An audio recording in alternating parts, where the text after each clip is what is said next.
Alors, ce cours sur Zoom s'adresse aux personnes qui veulent être hosts, c'est-à-dire animateurs de réunion pour votre congrégation. Donc, je vais partager mon écran et je vais vous présenter un petit peu ce que j'ai préparé. Comme ça, vous aurez une idée de ce que nous allons faire. Je vais d'abord dire ce que nous n'allons pas faire. Normalement, quand vous êtes participant à une réunion, vous devez savoir activer et désactiver votre micro et votre caméra. Donc, comme vous serez animateur de réunion, vous devez vous assurer que les participants à votre réunion savent prendre la parole, surtout si c'est une réunion de congrégation, une assemblée ou un chapitre. Je ne vous cache pas qu'on essaye de préparer des gens à l'animation d'assemblée ou de chapitre dans leur congrégation, puisque c'est vraiment là la grande demande. Donc, tous les participants doivent être capables d'activer et désactiver leur micro, mais ça, on ne va pas le faire aujourd'hui. Doivent être capables de jongler et de jouer entre la vue intervenant et la vue galerie. Tous les participants à votre rencontre doivent être capables d'envoyer un message, un chat, à tout le monde et en privé. Tous les participants doivent être capables de se renommer, parce qu'on utilise ça de plus en plus, et doivent être capables de quitter le mode plein écran. Quand vous êtes en mode plein écran, vous ne voyez pas les fonctions, il y a beaucoup de fonctions qui vous manquent, et souvent les problèmes viennent du mode plein écran. Donc, un participant à une réunion Zoom doit connaître ces 5 éléments essentiels. Vous aurez des difficultés, et même comme participant, si vous ne savez pas utiliser ces 5 éléments essentiels. Voilà. Ensuite, quand vous êtes un participant à un niveau un peu plus avancé, vous devez savoir partager l'écran et partager le son, c'est-à-dire animer une prière sur Zoom en envoyant une vidéo, par exemple. Pendant le partage, vous devez être aussi capable de mettre le mode côte à côte, de façon à éviter que les participants ou que le chat cache votre écran et que vous pouvez suivre ce qui se passe sans avoir l'écran caché par d'autres fenêtres. Vous devez être capable de gérer les annotations, mais ça, ce n'est pas très utile. Vous devez être capable de participer à des petits groupes, ainsi qu'utiliser la traduction quand les rencontres ont une traduction. Voilà, ça c'est le niveau participant avancé.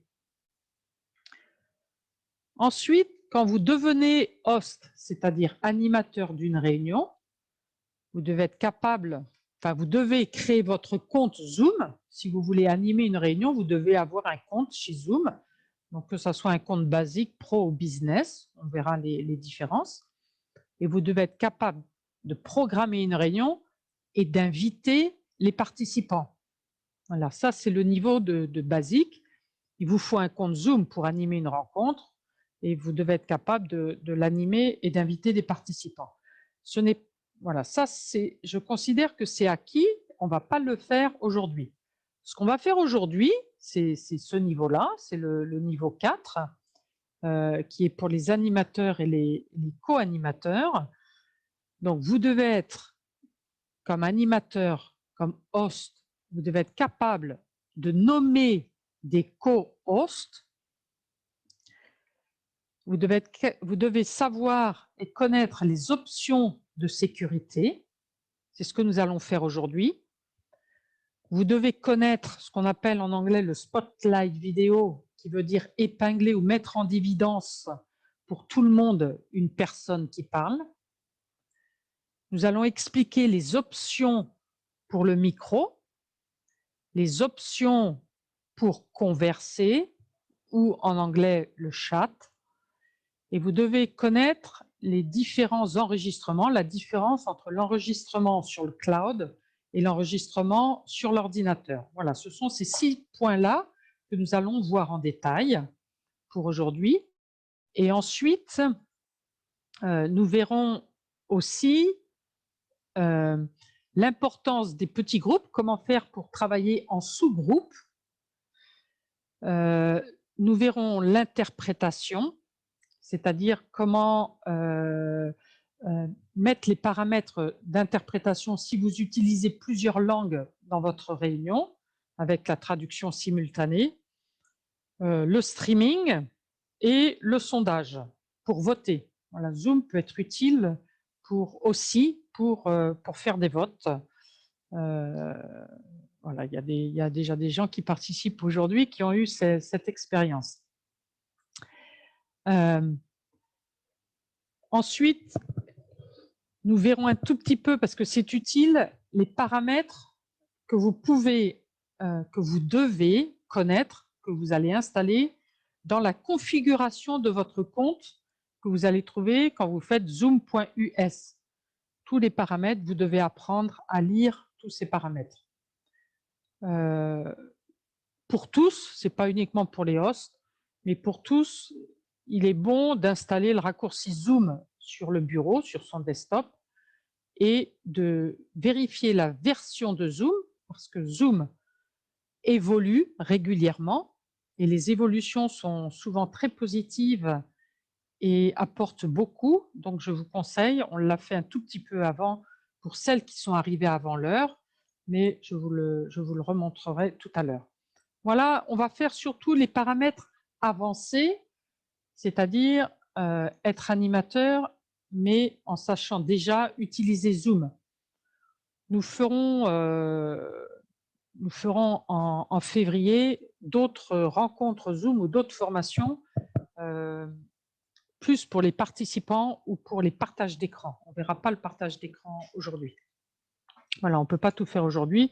Aujourd'hui, pour nous, ce qui est très important, c'est d'avoir de plus en plus de personnes qui savent utiliser Zoom et faire cette partie un peu plus technique et plus technique, mais qui est utile et qui devient de plus en plus utile dans les congrégations, parce que nous manquons de sœurs et de frères qui peuvent animer des réunions dans leur congrégation.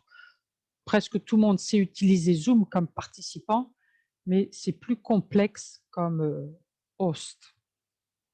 Voilà. Alors, je vais partager mon écran et voilà, vous voyez mon écran avec tout ce qu'on... Je vais enlever, c'est le même écran que vous. Je vais enlever la discussion et vous avez ici la liste des participants. En bas de la liste des participants, vous avez la même chose sur votre écran. Donc, pour afficher la liste des participants, j'ai oublié de le dire, on clique sur participants. Vous avez en bas 3 petits points noirs. Quand vous cliquez sur les 3 petits points noirs, vous avez un menu qui apparaît. Dans ce menu, j'ai choisi couper le micro des participants quand ils entrent dans la réunion. Je coupe toujours le micro parce que si les gens savent ouvrir leur micro, ils savent le fermer. Et je préfère qu'ils restent pendant une réunion, vous devez avoir le micro fermé. Et vous devez savoir l'ouvrir quand vous avez besoin de l'ouvrir, et non pas dans le sens inverse. J'avais choisi de donner la permission aux participants de réactiver eux-mêmes leur micro. Je vais vous donner la possibilité maintenant d'ouvrir votre micro. Mais vous ne l'ouvrez que lorsque vous voulez parler. Je vous conseille de garder votre micro fermé et de l'ouvrir quand vous voulez, uniquement quand vous voulez parler. Il est indispensable pendant une assemblée de congrégation ou pendant une réunion de congrégation de donner l'autorisation aux participants d'ouvrir leur micro et de participer. Plus vous fermez votre meeting, plus ça devient un peu frustrant pour les participants. Mais quand il s'agit d'une conférence avec un intervenant extérieur ou par exemple d'une messe télévisée ou d'une prière télévisée ou de la conférence d'une supérieure générale, une conférence, vous coupez le micro des participants. Donc, dans certains cas, vous coupez ce que je le répète, une messe télévisée ou une prière que vous diffusez sur YouTube pour toutes vos communautés, ou une conférence d'ouverture, ou les premiers vœux d'une novice, vous coupez tous les micros et vous empêchez les participants de pouvoir réouvrir leur micro. Quand il s'agit d'un conseil de congrégation ou qu'il s'agit d'une assemblée de congrégation, vous devez donner la permission aux participants de pouvoir réactiver eux-mêmes leur micro. Voilà. Et vous espérez qu'ils le fassent, quand ils en ont besoin.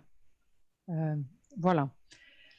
Une chose beaucoup plus importante, enfin pas plus importante, mais que nous allons voir aussi, c'est ici le petit logo qui s'appelle sécurité, qui n'est pas sur votre écran parce qu'il n'apparaît que sur l'écran des personnes qui sont host ou co-host. Je vais expliquer tout à l'heure la différence entre host et co-host. Mais je vais commencer par la sécurité. Quand vous êtes animateur ou co-animateur d'une réunion, vous êtes responsable de la sécurité de cette réunion. Ce qu'il faut savoir, c'est qu'aujourd'hui, vous avez de plus en plus de hackers qui entrent dans vos réunions pour les détruire. Comment? En prenant le contrôle de votre réunion. Alors, il y a plusieurs niveaux de sécurité pour éviter ça. La première, c'est de verrouiller la réunion. C'est-à-dire que si je verrouille la réunion, nous sommes 141 personnes, je verrouille la réunion, plus personne ne peut entrer dans cette réunion. Même avec le mot de passe, même avec le code, plus personne ne peut rentrer. Si vous avez un conseil de congrégation ou de commission, quelque chose comme ça, vous êtes 8, vous êtes 10, vous pouvez fermer votre réunion et vous êtes tranquille et vous savez que personne ne pourra entrer dans votre réunion. Je ne vous conseille pas de mettre ça parce que si votre connexion Internet tombe, se coupe, les participants dont la connexion Internet va tomber, partira, les participants vont partir, ils ne pourront plus rentrer dans la réunion. Donc, ce que je vous conseille, ce n'est pas de verrouiller la réunion, c'est d'activer la salle d'attente. Et c'est ce que nous allons faire. Donc, comme ça, là, je remets la liste des participants. Ici, nous avons la liste des participants. Et quand des personnes arriveront dans la salle d'attente, ils seront mis en salle d'attente.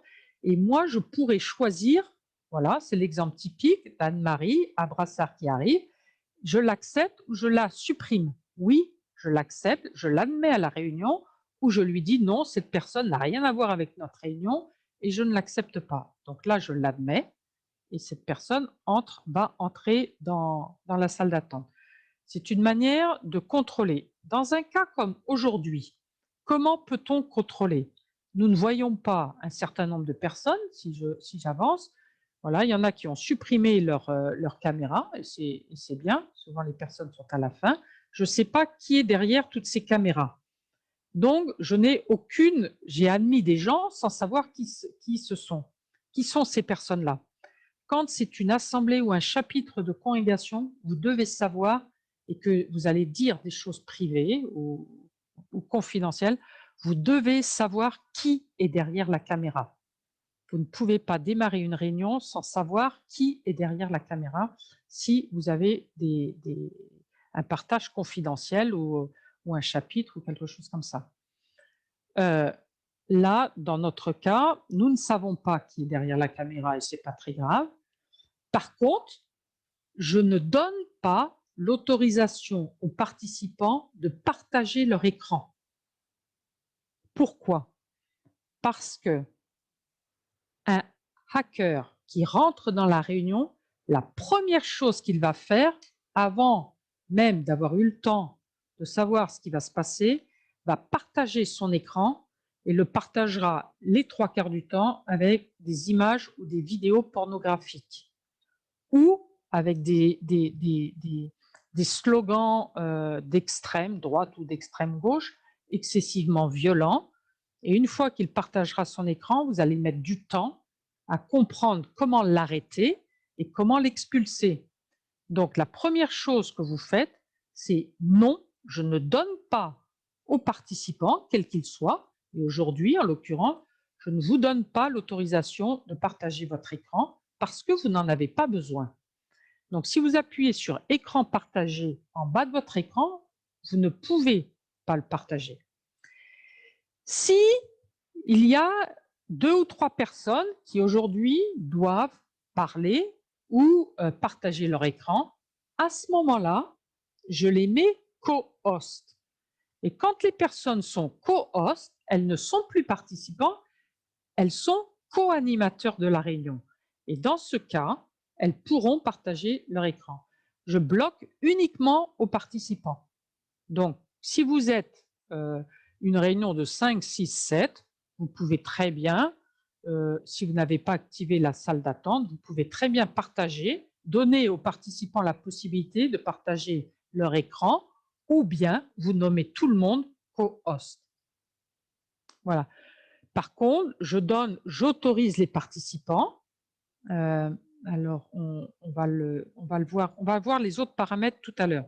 Parce que j'ai oublié de vous montrer comment on nommait un host et comment on nommait un co-host.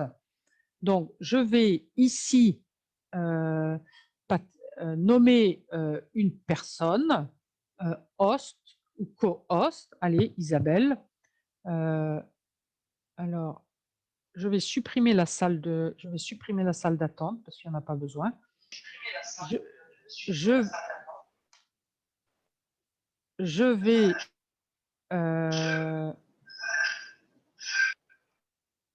il y a quelqu'un qui parle. Alors, ce que je vais faire, c'est que je vais nommer quelqu'un co-host. Comment est-ce que je fais pour nommer une personne co-host? Je choisis, par exemple, Isabelle. Alors, quand on est en français, vous pouvez augmenter ici, vous pouvez faire glisser le menu, parce que dans la langue française, les pavés sont plus grands, donc on ne voit pas tout le menu. Donc voilà, j'agrandis. Si je fais comme ça, je ne vais pas voir le deuxième menu. Donc j'agrandis un tout petit peu pour pouvoir voir le menu. Donc je dis Isabelle, voilà, je te nomme co-animateur de cette réunion et je choisis ici co-animateur. Voulez-vous vraiment nommer Isabelle co-animateur de cette réunion? Oui, Isabelle va être co-animateur. Voilà, Anne-Marie, est-ce que je veux nommer Anne-Marie co-animateur? Oui, je vais nommer Anne-Marie co-animateur de la réunion. Et donc, à ce moment-là, elles vont avoir en bas de leur écran tout le menu que je vous montre, là, que vous voyez. Elles vont avoir tout ce menu-là. Hein? Bon, je vais supprimer ces 2 personnes parce que j'ai fait une erreur. Et je me dis, ah ben non, j'ai fait une erreur. Bernadette, voilà, c'est mieux de fermer son micro. Donc, j'ai fait une erreur et je vais leur retirer cet aspect. Donc, je vais retirer le privilège de co-animateur. Je peux le donner et je peux aussi le retirer. Voilà. Et donc, du coup, je vais dire Isabelle, non, je te retire. Et actuellement, j'ai un deuxième ordinateur, j'ai 2 ordinateurs. Il y en a un qui est co-host et j'ai Patricia qui est aussi co-host. En fait, nommer un co-host, c'est la première chose que vous devez faire. Quand vous commencez une réunion, c'est la première chose et j'aurais dû commencer par ça pour vous expliquer pourquoi. Parce que si j'ai un problème avec mon ordinateur, j'ai un deuxième ordinateur qui est co-host et qui prendra le relais.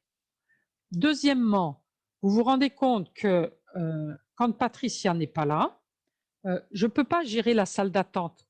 Je ne peux pas à la fois gérer la salle d'attente, gérer les questions qui vont bientôt arriver sur le chat et gérer les demandes, gérer les animateurs et gérer tout ce qu'on va faire.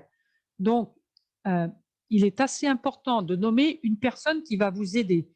Si c'est une petite rencontre de 10 ou 20 personnes, vous n'avez pas besoin. Je vois des gens qui arrivent en salle d'attente. Je vais laisser Patricia le gérer. Si vous avez une toute petite rencontre, c'est pas compliqué. Si, comme aujourd'hui, on commence à être 140, 150, à ce moment-là, ça devient un tout petit peu plus compliqué. Et dans ces cas, je vous encourage à nommer une personne qui va vous aider dans cette animation de réunion. Voilà, à l'USG, on est souvent une ou deux, suivant les réunions, à le faire. Alors, je reviens à la sécurité. Vous avez vu comment on nomme un host, un co-host. Alors, peut-être ce que je n'ai pas dit, c'est que le co-host a beaucoup de pouvoirs, presque tous les pouvoirs du host. Les seuls pouvoirs qu'il n'a pas, c'est de nommer des co-hosts. Il n'y a que le host qui peut nommer des co-hosts, co-animateurs en français. Sinon, le co-host a la même responsabilité au niveau de la sécurité, peut faire les petits groupes, peut faire des sondages, des votes. Et la seule chose qu'il ne peut pas faire, c'est, pour le moment, parce qu'on pense que Zoom va évoluer, c'est gérer les paramètres de l'interprétation. On verra tout à l'heure. Sinon, le co-host et le host ont les mêmes privilèges. Voilà, ils sont vraiment co-animateurs. Le co-host, voilà, donc vous devez être sûr de votre co-host avant de les nommer, de façon à ce qu'ils ne jouent pas avec tous ces paramètres. Je reviens à la sécurité. Donc, je n'autorise pas l'écran partagé. Par contre, je vous autorise à utiliser le chat, c'est-à-dire la discussion. Vous pouvez envoyer des messages. Alors, comment ça marche? Si je clique ici sur discussion en bas, le petit bouton discussion qui est ici, en anglais chat, et vous avez un écran qui apparaît à droite, et sur cet écran, vous avez tous les messages que vous recevez. Dans ce chat, vous avez des options qui vous sont proposées. La première option, c'est que vous pouvez dire non, je n'autorise pas les participants. Les participants peuvent discuter avec personne. C'est-à-dire, je n'autorise pas les participants à s'envoyer des messages ou à envoyer des messages, à utiliser le chat. La deuxième option, c'est les participants peuvent discuter seulement avec l'animateur ou les co-animateurs. C'est-à-dire, vous n'avez pas la possibilité d'envoyer des messages à tout le monde, mais seulement à moi ou au co-animateur. Dans certaines réunions, quand il y a beaucoup de personnes, surtout des personnes qui se connaissent, quelquefois, il y a trop de messages qui arrivent, on supprime le chat, on supprime la conversation et on la laisse uniquement avec l'animateur pour tous les problèmes techniques, souvent, c'est pour résoudre tous les problèmes techniques. Ensuite, je peux donner aux participants la possibilité d'envoyer des discussions avec tout le monde, uniquement avec tout le monde, en public, mais pas en privé. C'est-à-dire que vous pouvez envoyer des messages que tout le monde lira. Sinon, et c'est l'option que nous choisissons tout le temps, vous pouvez envoyer des messages à tout le monde, qui seront lus par tout le monde, mais vous pouvez envoyer des messages, ce qu'ils appellent chez Zoom en français directement, qui veut dire en privé. Je peux envoyer un message privé à une personne. Voilà, ça c'est le niveau participant, plus que le niveau, on ne va pas rentrer dans le détail sur comment on fait et comment ça se fait. Par contre, ce qui est important, c'est que vous, comme animateur, vous pouvez choisir ces paramètres. Le participant ne choisit pas ces paramètres, il les utilise. Vous, vous choisissez ces paramètres. Donc ça, ce sont les paramètres de liberté que vous donnez à vos participants pendant votre rencontre. Donc, voilà, je reviens sur ce cadre-là. J'autorise les participants à s'envoyer des messages, à envoyer des messages à tout le monde et envoyer des messages en privé. dans certains cas, j'ai vu, il n'y a pas longtemps, c'était dans une congrégation sur un événement important où on nous a dit: «Non, nous ne souhaitons pas que les participants puissent parler entre eux pendant la réunion. Voilà, je ne souhaite pas du tout. C'est une conférence importante, on écoute et heu, voilà, il y avait des questions politiques et donc il n'était pas question de laisser la parole à tout le monde et d'envoyer uniquement du coup, on a choisi d'envoyer uniquement les messages au host. Ça fait partie des questions que vous devez vous poser avant de démarrer la réunion. Quand on anime une réunion pour une congrégation, on lui demande toujours ce qu'elle souhaite pour le chat. Se renommer. Voilà, j'autorise les participants à se renommer, c'est-à-dire on utilise beaucoup cette option quand on utilise les sous-groupes. Quand vous avez des petits groupes et que vous devez diviser les gens en petits groupes, si vous laissez, on va le voir tout à l'heure, l'ordinateur choisir où envoyer les personnes, ça pose pas de problème.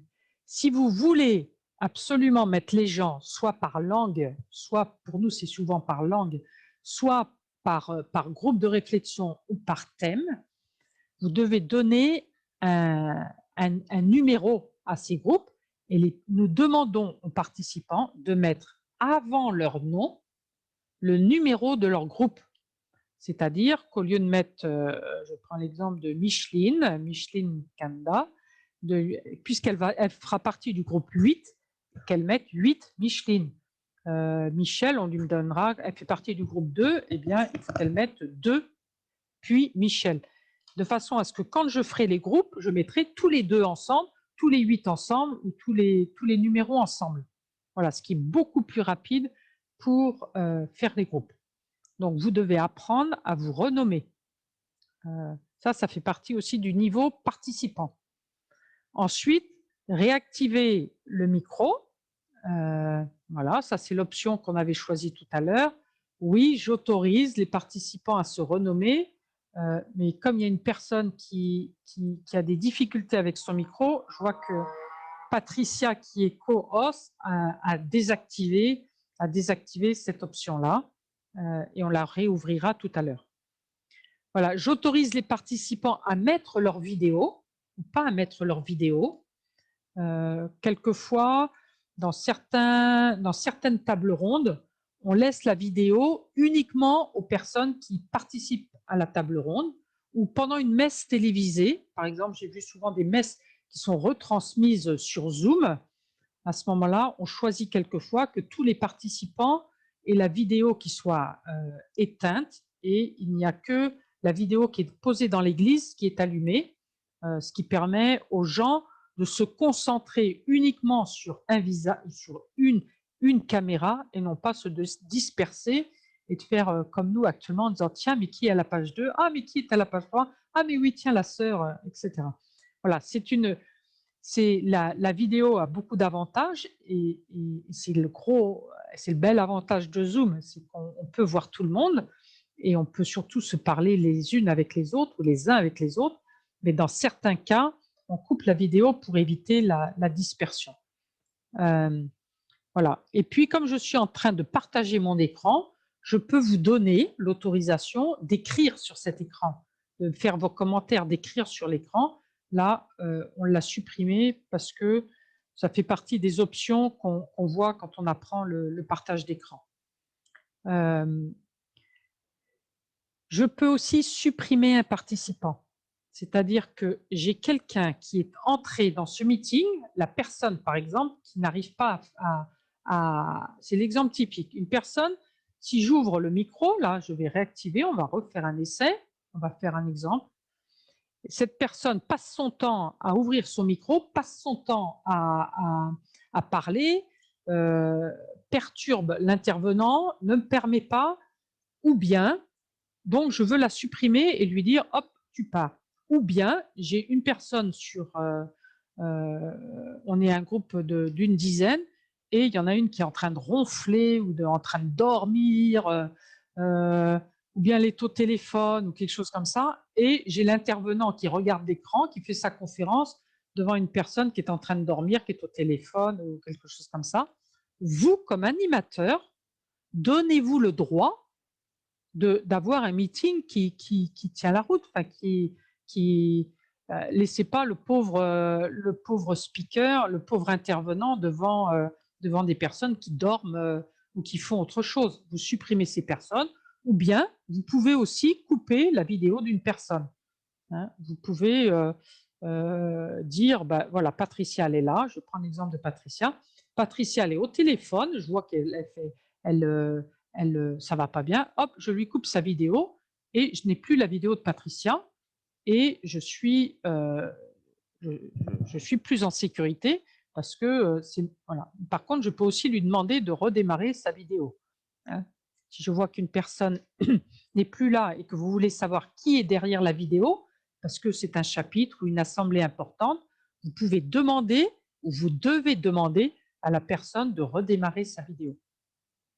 Voilà, vous êtes responsable de la sécurité de ce meeting, de cette rencontre, et vous devez connaître les paramètres qui vous permettent d'assurer que votre meeting se passe bien. Et quelquefois, voilà, quand on est co-host, on s'envoie des messages en disant qu'est-ce que je fais avec cette personne, je la laisse, je l'enlève, je la laisse. Voilà, vous prenez vos décisions avec les personnes qui sont responsables de la réunion. Voilà, vous pouvez, quand vous supprimez un participant, vous pouvez aussi alors suspendre les activités du participant, c'est tout s'arrête, tout se bloque. C'est-à-dire que au lieu de trouver la personne qui est en train de détruire, un hacker qui est en train de détruire votre rencontre, vous pouvez d'un seul coup bloquer, tout friser de la rencontre, ce qui vous laisse le temps de l'expulser ensuite. Ce qui vous laisse le temps de l'expulser. Voilà. Voilà pour les paramètres de sécurité qui sont très importants et que vous devez connaître.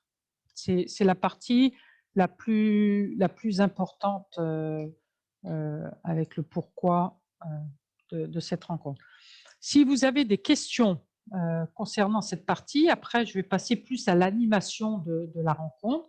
Si vous avez des questions, vous pouvez soit, je vais arrêter le partage 2 minutes, vous allez revenir comme ça à votre écran. Vous pouvez soit les envoyer sur le chat, soit lever la main et on peut prendre des questions, mais le mieux sans doute c'est peut-être de les envoyer par écrit, de façon à ce qu'on puisse ensuite y répondre. Voilà, on a vu donc tout ce qui touche alors on n'a pas vu, peut-être que je vais y revenir, je vais recommencer. On n'a pas vu en bas de si on l'a vu, demander à couper le micro, activer la salle d'attente et verrouiller la réunion. Donc on a vu tous ces paramètres.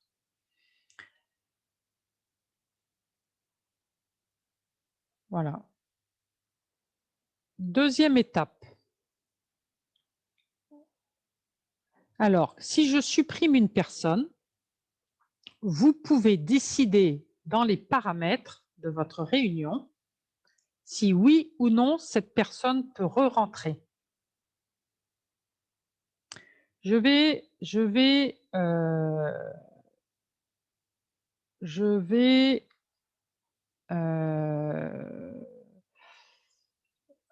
arrêter le partage.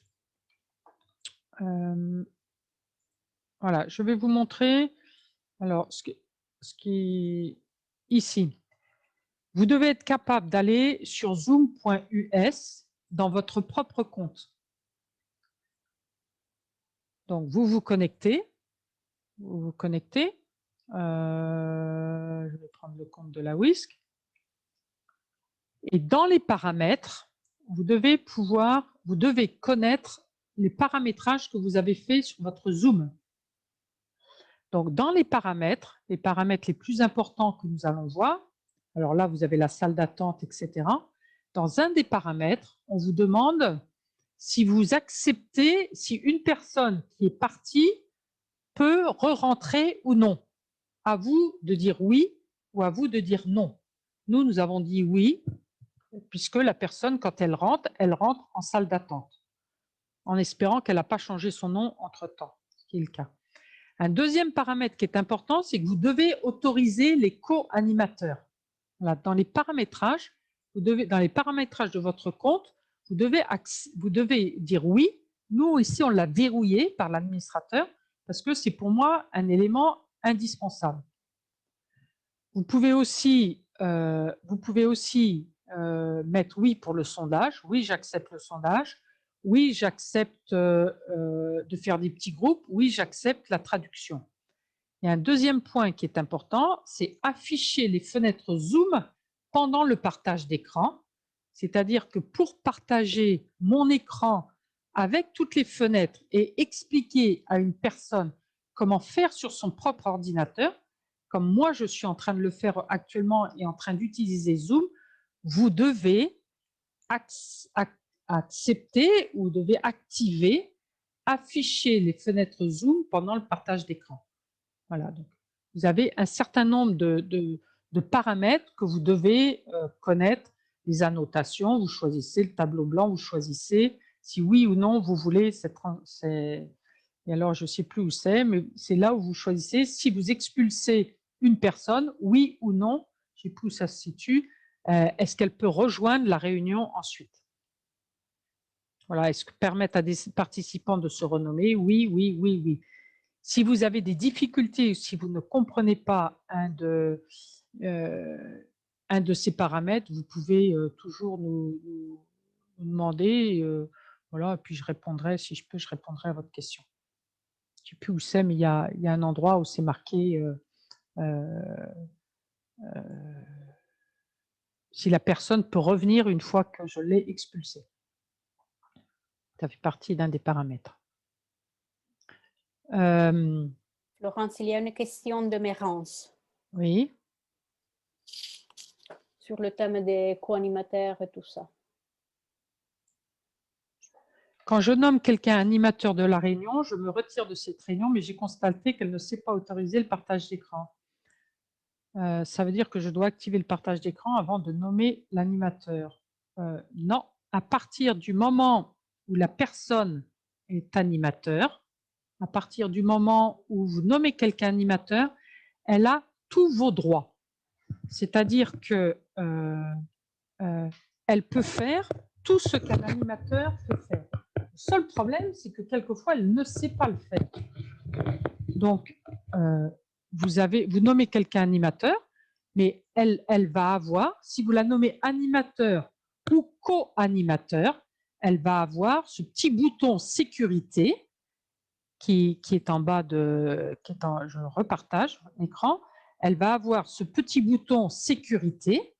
Et dans ce bouton sécurité, à ce moment-là, c'est à elle d'activer l'écran partagé.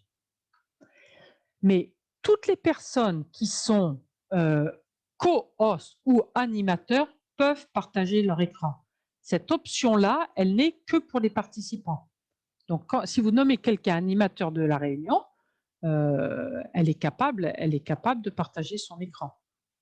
Ça, c'est voilà. Alors, il y a une question qui dit: «Mais comment est-ce que vous faites pour avoir tous ces paramètres?» Tous ces paramètres, vous ne les avez pas parce que vous êtes participant à cette réunion. Si vous êtes co-animateur, vous les aurez. Comme participant, vous ne les avez pas. Il n'y a que les hôtes et les co-hosts qui ont toute cette panoplie d'icônes et de paramètres. Voilà.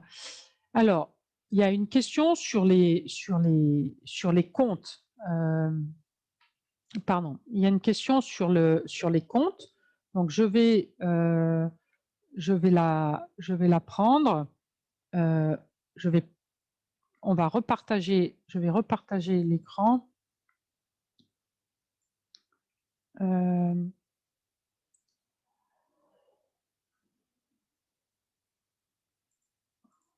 Alors, je reviens au partage d'écran. Donc, quand vous faites, je refais parce que j'étais sortie entre-temps, je suis désolée, Zoom. Donc, je repars sur Zoom, je repars sur mon compte. Non, pas sur mon compte. Ici, vous avez dans les forfaits et les tarifs, donc vous avez 3 possibilités.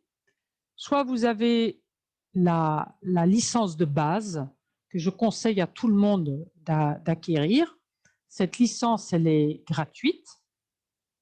Vous avez le droit jusqu'à 40 minutes de réunion. Et au bout de 40 minutes, la réunion s'arrête.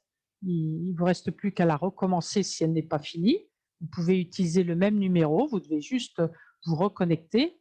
Elle est en illimité si vous êtes juste 2 participants, vous et une autre personne. Elle est très bien pour apprendre parce qu'elle a toutes les options et elle est très, très bien pour apprendre et pour commencer.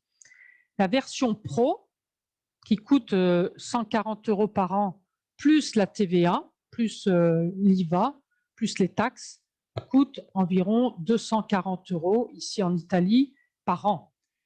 Elle a jusqu'à 100 participants. Vous pouvez faire des réunions en illimité et c'est celle qu'utilisent les 3/4 des congrégations. Pour ne pas dire toutes les congrégations utilisent souvent cette version Pro qui est suffisante pour 100 participants. Après, vous pouvez rajouter, il y a des options, vous pouvez rajouter jusqu'à 500 ou 1000 participants si vous en avez besoin. Les 3/4 du temps, 100 sont largement suffisants. Ensuite, vous avez la version business, affaires. Et cette version-là a 2 avantages pour nous, les congrégations religieuses. C'est la première, elle a 300 participants. Et pour certaines congrégations, 100, c'est un peu juste, et donc vous pouvez avoir 300 participants. C'est celle qu'on utilise aujourd'hui, que nous avons à la WISC. Et le deuxième gros avantage, c'est qu'elle permet l'interprétation. Donc, si vous utilisez plusieurs langues et que vous voulez la traduction simultanée sur Zoom, vous devez acquérir cette licence business. Le seul gros problème, c'est qu'il n'est pas possible d'acheter une licence, il faut acheter 10 licences d'un seul coup. Et donc, les 3/4 des congrégations n'ont pas besoin de 10 licences.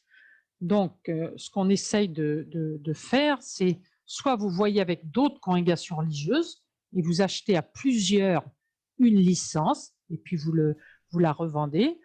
À la WIS, nous, on a acheté 25 licences d'un coup. On en a donné 20 à d'autres congrégations religieuses et on en a gardé 5 pour nous. Aujourd'hui, il y a une petite entreprise à Rome, Assitechno, qui s'est installée et qui en a acheté 50 et qui les revend pour 240 €. C'est le prix de Zoom pour les congrégations religieuses qui le souhaitent. Et ils font ce petit travail d'avoir acheté en gros et ensuite de pouvoir les redonner aux congrégations religieuses. Ce qui serait bien, c'est si les conférences des religieux ou si certaines congrégations acceptaient de rendre ce service pour des plus petites congrégations. Il y a d'autres très grosses congrégations qui ont acheté les 10 et qui les ont donnés dans les provinces. C'est ce qu'on avait fait au début, c'est-à-dire que celles qui ont encore des provinces ou qui ont des personnes qui utilisent des licences, de les redistribuer dans leur congrégation. Voilà. Pas, ce sont les 3 licences, mais la Pro a tout, enfin, toutes les 3 ont tout, sauf celle-là qui a en plus l'interprétation. Alors, elle a quelque chose qui est quelquefois utile, c'est la transcription des enregistrements, c'est-à-dire que vous avez par écrit, on vous donne un fichier écrit avec la transcription de tout ce que les participants ont dit. En fait, c'est un peu inexploitable parce que c'est assez lourd, enfin, c'est assez détaillé. Il y a Voilà. 2 questions, Florence. Sois clair. Alors, est-ce qu'on peut prendre une option seulement pour un mois? Oui, oui, c'est ce que dit Zoom. Zoom dit oui, on peut par exemple prendre l'option pour 500 juste pour un mois. En fait, je vais être honnête, mais c'est aussi lié peut-être à la pandémie, ils mettent un certain temps avant de réagir. Donc, le mois, quelquefois, se transforme en 2 mois ou se transforme en 3 mois. Ils jouent aussi avec ça. Ils ne sont pas d'une réaction, ce n'est pas seulement un clic. Alors, en même temps, il paraît qu'ils ont fait des progrès. Et en tout cas, ils sont obligés de s'améliorer. Et donc, il semblerait que... alors, ah oui, tiens, donc Anne-Claire dit ça fonctionne maintenant dans les 24 heures. Donc, Zoom a fait d'énormes progrès. On peut, en 24 heures, supprimer l'option. Nous, on avait essayé de supprimer l'option au début et ça nous avait pris 6 mois. Mais ils sont obligés de s'améliorer. Donc, sous 24 heures. Merci Anne-Claire. Ça, je ne savais pas. Voilà. Alors, pour l'option interprétation, oui, il y a une autre possibilité, c'est de prendre l'option Pro, qui coûte 190 € ou 200 € par an, et d'ajouter l'option Webinar. Et l'option Webinar, elle coûte un peu plus cher. Elle coûte plus cher puisque vous payez par mois. Je n'ai plus en tête le prix, mais ça peut être aussi une option. Vous achetez votre licence Pro et vous ajoutez l'option Webinaire qui donne la traduction. Voilà.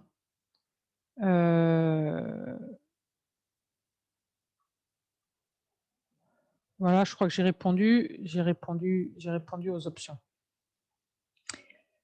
Alors, maintenant, pendant la réunion, vous avez,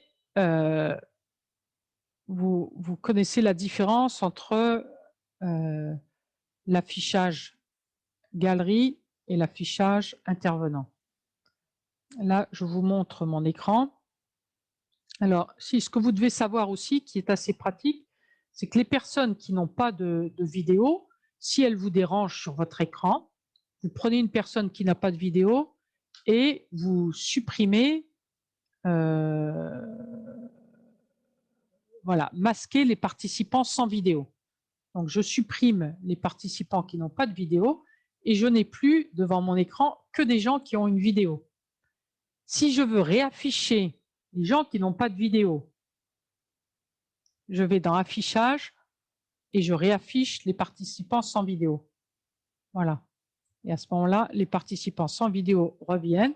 Ils reviennent un peu plus loin. Ils doivent revenir à la page 3 ou à la page 4. Voilà. Mais quelquefois, ce n'est pas drôle de parler devant un écran quand les gens n'ont pas de vidéo et qu'ils sont nombreux. C'est pour ça qu'il y a cette option de supprimer au moins de votre écran les gens qui n'ont pas de vidéo. Voilà. Il y a une autre option qui peut être utile, c'est vous pouvez changer aussi la place des personnes. C'est-à-dire que voilà, les filles de la sagesse vont parler tout à l'heure, donc je vais les mettre devant et je vais les déplacer. Donc je vais déplacer, voilà, sœur Marie-Thomas, je vais la mettre devant et je la déplace. Vous pouvez prendre une personne et la déplacer. Voilà, celle-là n'a pas de vidéo, je la déplace. Vous pouvez, Patricia, je la garde sous l'œil parce qu'il faut qu'elle m'aide. Donc, tous les gens qui vont intervenir pendant la réunion, tous les gens qui sont importants, je les garde sous l'œil et je les mets en première ligne, comme ça, je ne les perds pas. Parce que tous les gens qui vont parler, la première ligne, ce sont les gens qui vont parler tout à l'heure, et donc j'en ai besoin. Voilà, Isabelle aussi, Isabelle, tout à l'heure, elle m'a aidé.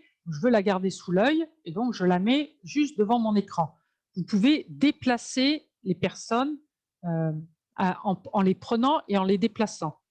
Vous pouvez aussi imposer aux participants d'avoir votre ordre. C'est-à-dire, vous choisissez ici, suivez l'ordre des vidéos de l'hôte. C'est-à-dire que sur l'écran du participant, ça ne sera plus l'ordre du participant, mais ça sera l'ordre que moi, je vais vous imposer. Voilà. Donc, si je fais ça, toc, sur votre écran, l'ordre va changer. Et vous n'apparaîtrez plus, vous allez suivre l'ordre que moi, je vais vous imposer. Quand vous avez, comme aujourd'hui, 150 personnes, ce n'est pas très important. Quand vous avez juste 5 ou 6 personnes, ça peut vous aider. Ça peut vous aider parce que vous remettez les personnes dans l'ordre où vous voulez. Voilà. Maintenant, vous avez tout le monde qui est mélangé sur votre écran. Vous ne savez plus où vous êtes, mais c'est sans importance puisque on n'en a pas besoin directement. Patricia, elle va nous faire un petit speech tout à l'heure en français. Donc, je vais déjà, elle veut poser sa question, mais elle n'ose pas poser sa question. Donc, qu'est-ce que je fais? Je prépare déjà et je vais la mettre en évidence pour tout le monde. Donc, quand je vais cliquer ici, sur Patricia, sur les 3 petits points blancs qui sont là, pardon, je suis passée en mode plein écran, je vais la mettre en évidence pour tout le monde. Donc, je mets Patricia. Ah, je me suis trompée. J'ai dû prendre la ligne d'après. Je reviens. J'ai dû me tromper de ligne. Voilà, je mets Patricia en évidence pour tout le monde. Hein, je vais quitter le mode plein écran. Voilà, donc je mets Patricia. Patricia ne parle pas. Donc, elle n'est pas en mode intervenant puisqu'elle ne parle pas. Mais je parle au sujet de Patricia. C'est une manière je peux supprimer la mise en évidence ici. Je supprime la mise en évidence. Cette mise en évidence, elle est faite sur l'ordinateur de tous les participants. Je peux toujours, moi et vous, sur votre propre ordinateur, remettre les gens en... Je vais arrêter, comme ça vous pouvez le voir. Vous pouvez toujours remettre sur votre écran l'affichage galerie. Voilà, vous allez en haut à droite de votre écran et vous choisissez l'affichage galerie. Parce que maintenant, vous êtes en affichage intervenant. Je vous ai imposé sur votre écran l'affichage intervenant parce que je veux que tout le monde se concentre sur la personne qui parle. Quand je vais donner la parole, ce que j'ai fait avec Patricia, je veux donner la parole à Micheline et je prépare et je vais dire, voilà Micheline, je sais que tout à l'heure tu vas parler et donc je te donne la parole. Donc je la mets en évidence. Je vais partager mon écran. Voilà, Micheline est en évidence. Mais Micheline, elle ne va pas être seule dans cette table ronde. Voilà, je sais que Claudine va aussi parler et donc je vais ajouter la mise en évidence. Ici, je choisis ajouter la mise en évidence et donc j'aurai 2 personnes qui vont parler. Patricia est l'animatrice de cette table ronde. Donc, je vais aussi ajouter Patricia et donc j'impose aux participants d'écouter ces 3 personnes qui vont animer une table ronde.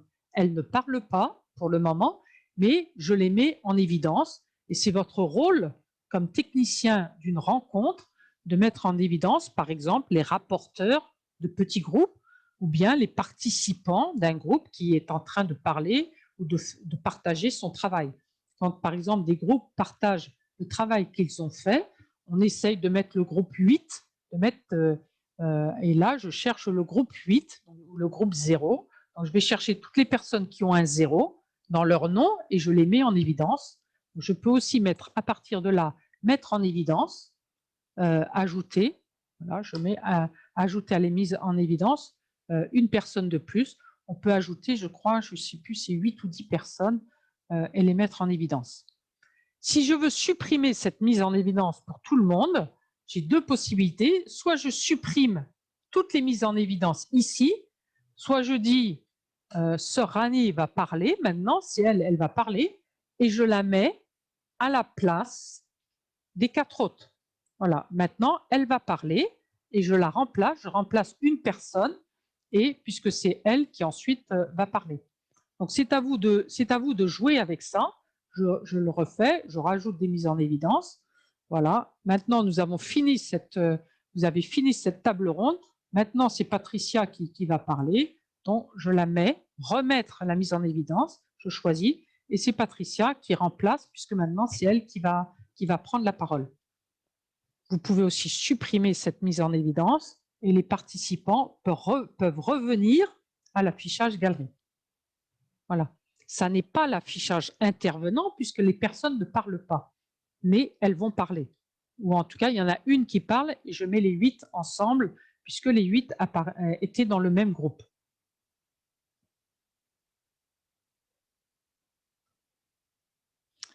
Sur votre écran, donc ça, c'est la mise en évidence. sur votre écran.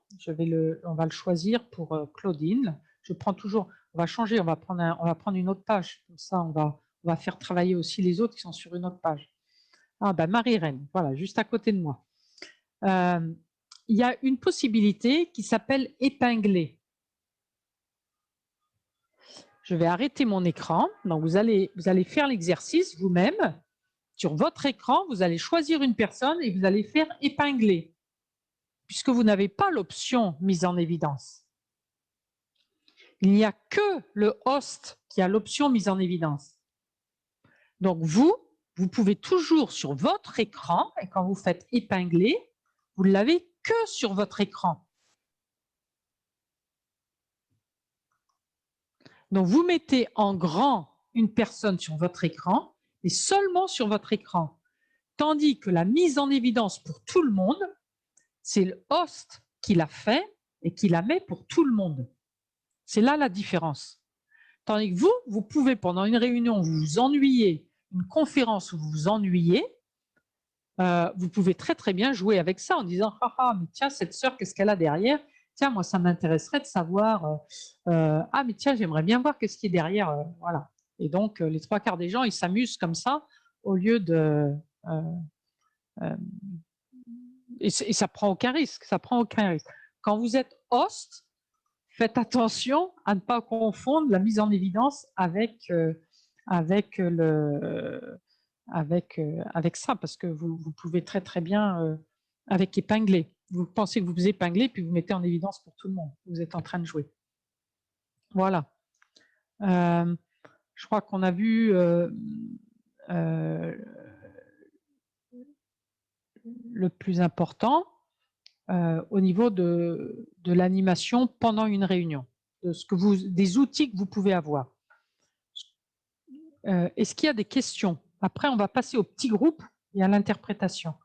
Mais avant de passer à autre chose, est-ce que vous avez des questions? Vous pouvez aussi, donc puisque maintenant je ne vous l'impose plus, vous pouvez jouer avec déplacer les personnes sur votre écran si vous avez envie. Hein, vous pouvez toujours prendre la petite main et puis l'utiliser.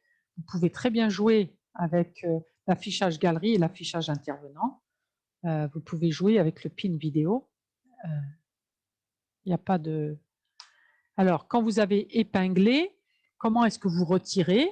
Vous avez sur l'écran, voilà, si j'épingle Claudine, allez, on va prendre Margarita, que je n'ai pas encore embêtée. Voilà, j'épingle et je supprime l'épingle. En haut à gauche, j'ai un menu qui dit supprimer l'épingle. Et donc, je supprime l'épingle. Voilà. Je reviens. Peut-être qu'avant de passer au petit groupe et à l'interprétation, il y a un paramètre comme host que vous devez savoir, c'est ce qui touche l'enregistrement de votre réunion. Les différences au niveau de l'enregistrement. Si vous enregistrez ce que font un certain nombre de personnes actuellement, il y a un certain nombre, vous avez dans la liste des participants, toutes celles qui ont un petit point rouge qui clignote à côté de leur nom sont les personnes qui enregistrent sur leur ordinateur. Donc tous les petits, quand vous faites défiler le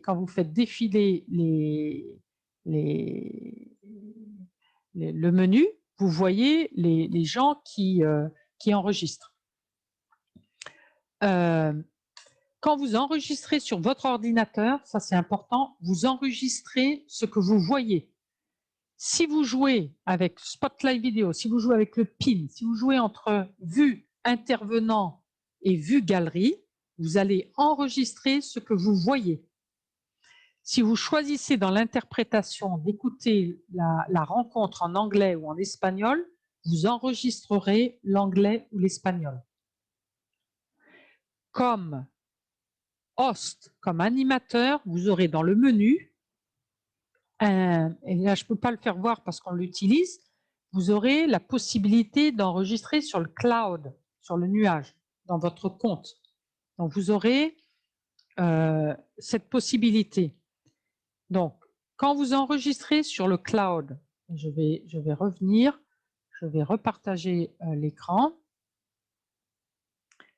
Donc, quand je retourne dans mon compte, ici, dans les enregistrements, et on va vous faire, on avait le 12 janvier la constellation de Rome qui était là.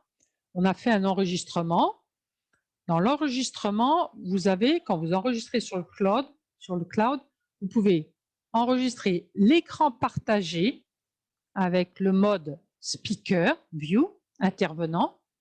Vous pouvez aussi, et nous on ne l'utilise pas, donc on l'a supprimé, l'écran partagé avec le mode galerie. Vous pouvez avoir seulement l'affichage de l'intervenant, c'est-à-dire que quelquefois dans l'enregistrement, ça ne vous intéresse pas d'avoir l'écran partagé, ça vous intéresse d'avoir seulement l'intervenant, seulement la vue galerie ou seulement ce que la personne a partagé, son écran partagé, seulement l'audio, vous n'avez pas la vidéo, mais vous réécoutez la conférence ou la prière ou la messe ou la conférence de votre supérieur général, mais vous ne voulez pas avoir sa photo, vous n'avez que l'audio parce que vous voulez la réutiliser autrement. Et vous avez aussi, dans la version business, vous avez la transcription par écrite de la rencontre. Et vous avez le chat, la conversation qui est sauvegardée. Vous pouvez réutiliser et relire tous les messages que les personnes vous ont envoyés pendant la réunion. Ça, toutes ces options-là, c'est quand vous enregistrez sur le cloud. Vous ne les avez pas quand vous enregistrez sur votre ordinateur. Quand vous enregistrez sur votre ordinateur, vous enregistrez ce que vous voyez. Voilà, vous vous rendez compte qu'une rencontre, je ne sais plus combien de temps elle avait duré, peut-être 2 heures, ça correspond à peu près à 2 gigas. Donc, on ne garde pas les réunions très longtemps, on les supprime. On supprime toutes les réunions parce que Zoom ne vous accorde qu'un seul giga de stockage sur le cloud si vous n'achetez pas une option supplémentaire, ce qu'on n'a pas fait. Voilà. Voilà pour les enregistrements.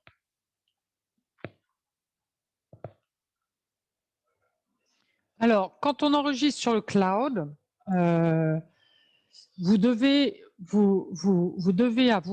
vous pouvez partager, puisque je vois qu'il y a une question sur la confidentialité, vous pouvez partager le lien. Donc voilà, on vous demande de partager. Jusqu'à présent, personne ne peut. Vous devez activer et à ce moment-là, vous allez avoir un lien que vous pourrez partager, soit publiquement, seul. En fait, publiquement, vous n'avez pas d'autre choix puisque ça, ce sont les utilisateurs à l'intérieur de votre compte Zoom.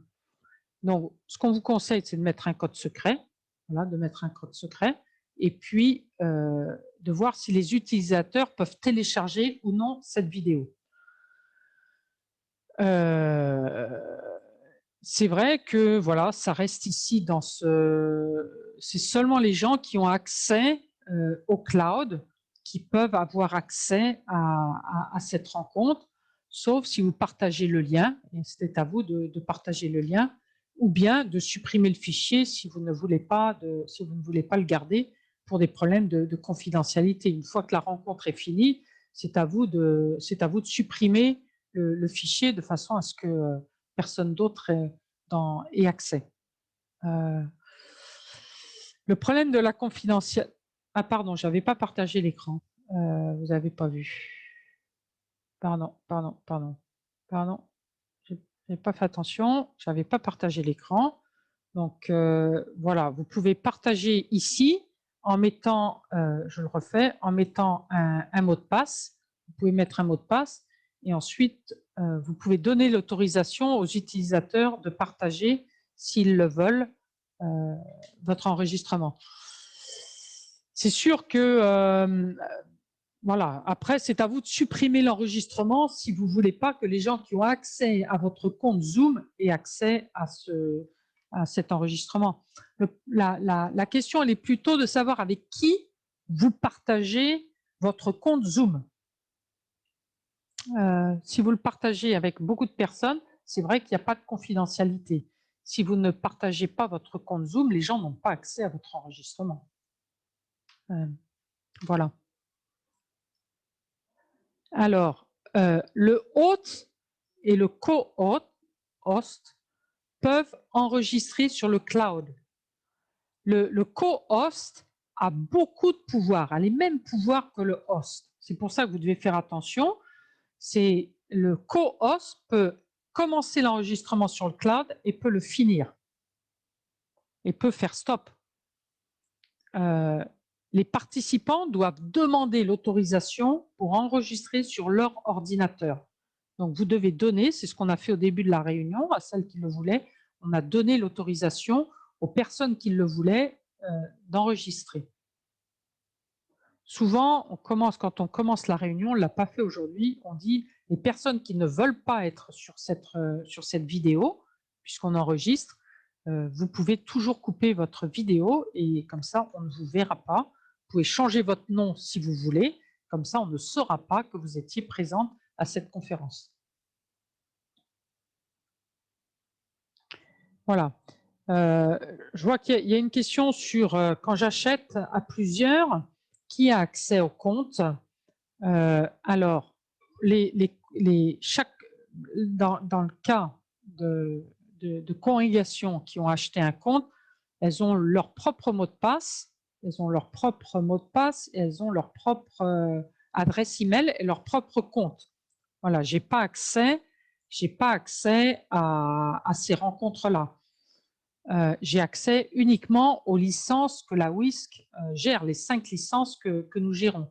Mais nous n'avons pas accès à toutes les licences qui appartiennent aux congrégations. Après, la question, elle est, quand vous voulez organiser une réunion pour, par exemple, la secrétaire de la province ou la secrétaire de la congrégation, a accès à les crédentials, à l'email et le mot de passe pour créer ce compte. Et si une sœur demande à utiliser cette licence, comment faire? Alors, vous avez plusieurs possibilités. Soit vous lui donnez votre mot de passe et certaines congrégations ont fait ça. Par exemple, ma congrégation a fait ça.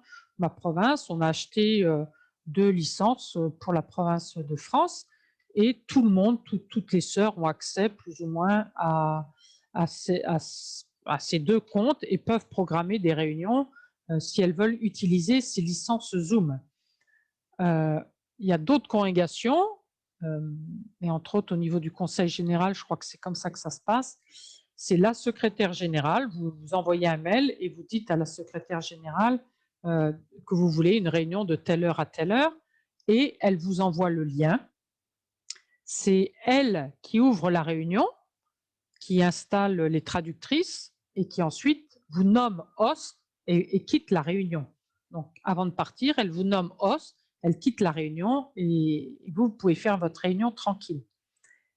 Il y a d'autres personnes qui disent « Moi, je n'ai pas envie, une fois que j'ai fait la planification pour toutes les sœurs, je n'ai aucune envie de passer mon temps à ouvrir les réunions pour les sœurs. » Donc, vous pouvez planifier une réunion pour une personne.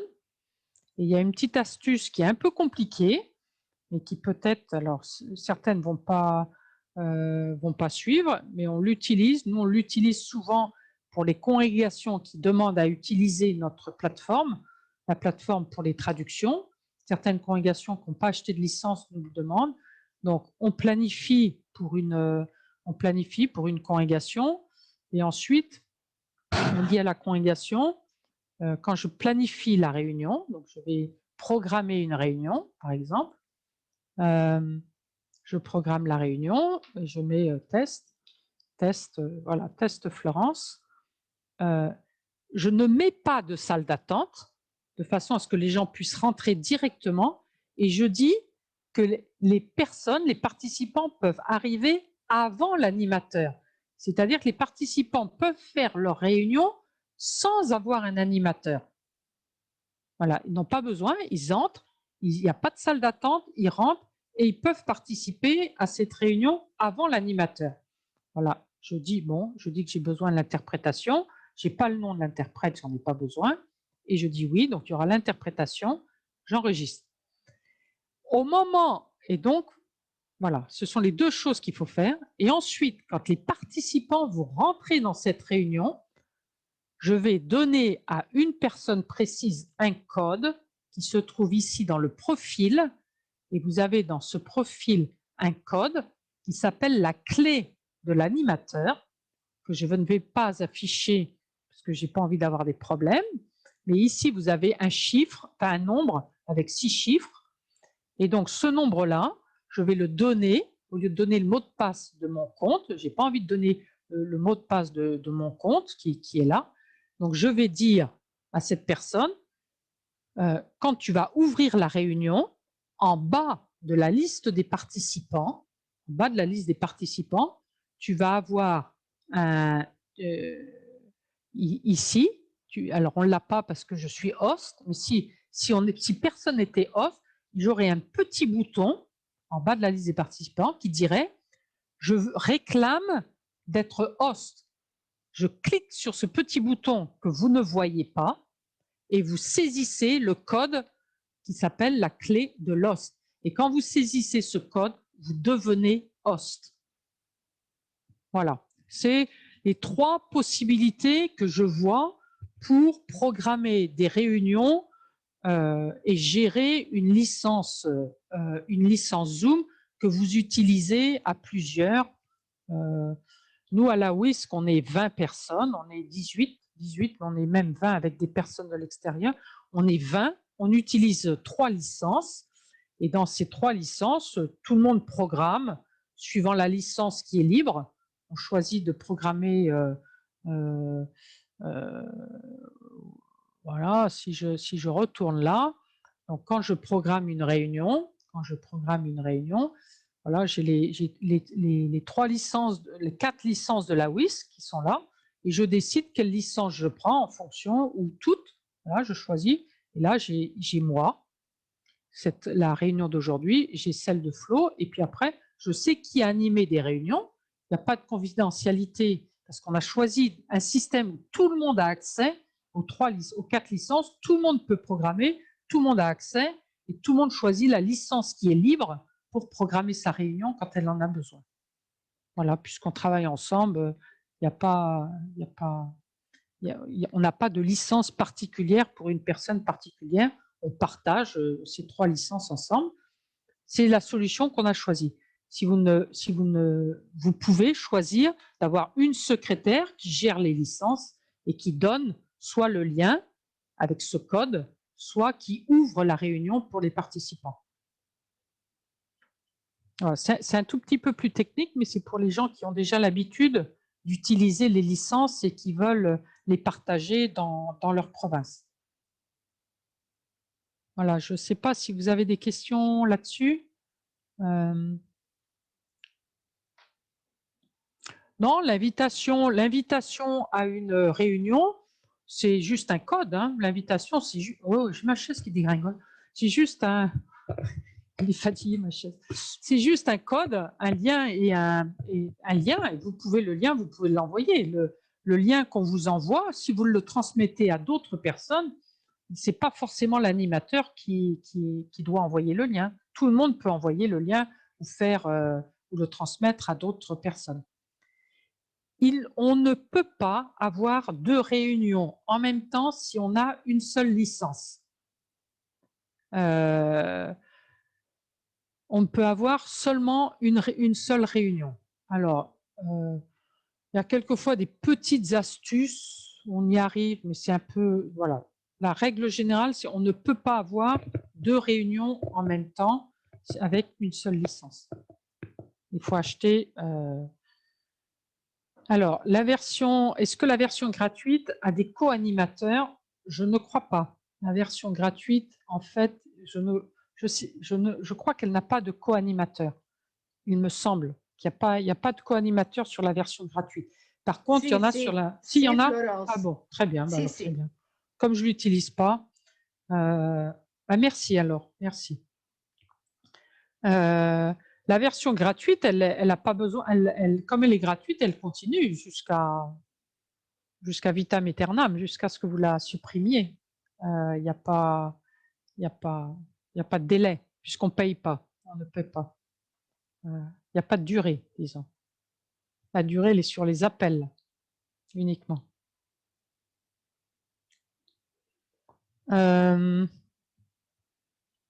C'est intéressant l'histoire des co-animateurs parce que oui. Alors, ce qu'il y a aussi, c'est qu'on croit qu'on sait et puis Zoom change. Alors après, on ne sait plus. Alors, on va voir l'interprétation et les groupes, qui sont les deux choses qui manquent. Il nous reste 10 minutes. Alors, je vais vous montrer l'interprétation qui vous concerne peut-être moins, mais qui nous concerne beaucoup. Et là, je vais refaire travailler Patricia. Donc, j'ai un bouton qui s'appelle interprétation et je choisis ici de mettre une personne. Donc, je tape son nom. Je vais mettre Patricia. Voilà.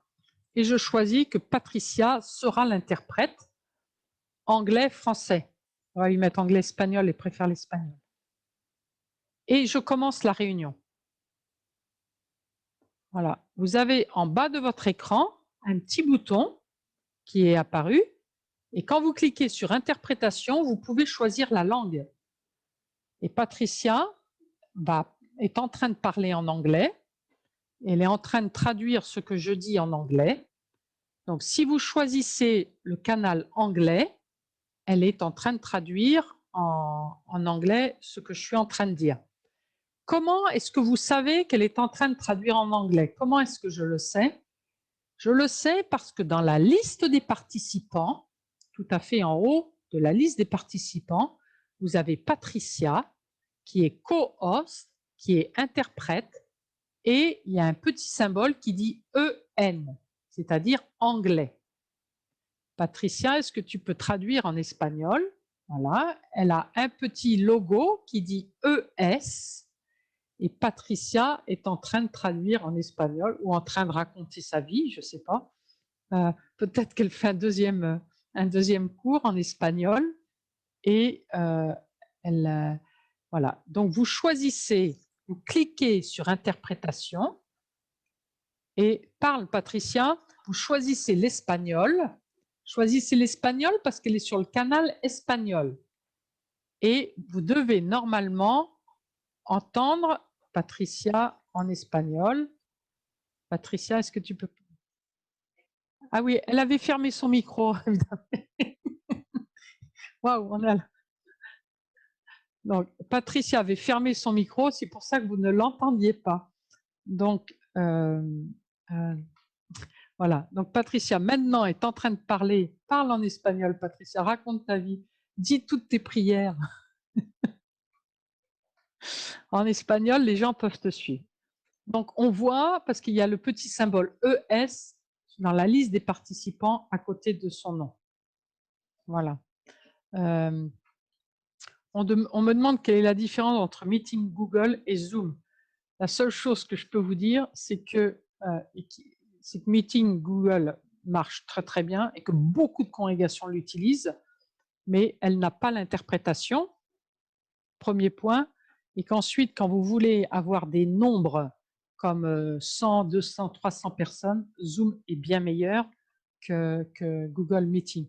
Mais si vous avez des petites réunions de 20, 30 ou 50 personnes, utilisez Google Meeting, il n'y a aucun problème. Et que vous n'avez pas besoin de la traduction, voilà, surtout profitez de toutes les offres que propose Google Meeting.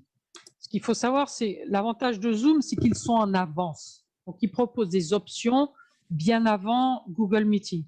Mais si vous n'avez pas besoin de ces options, surtout prenez et c'est pas payant. Donc en fait, voilà, c'est beaucoup plus facile.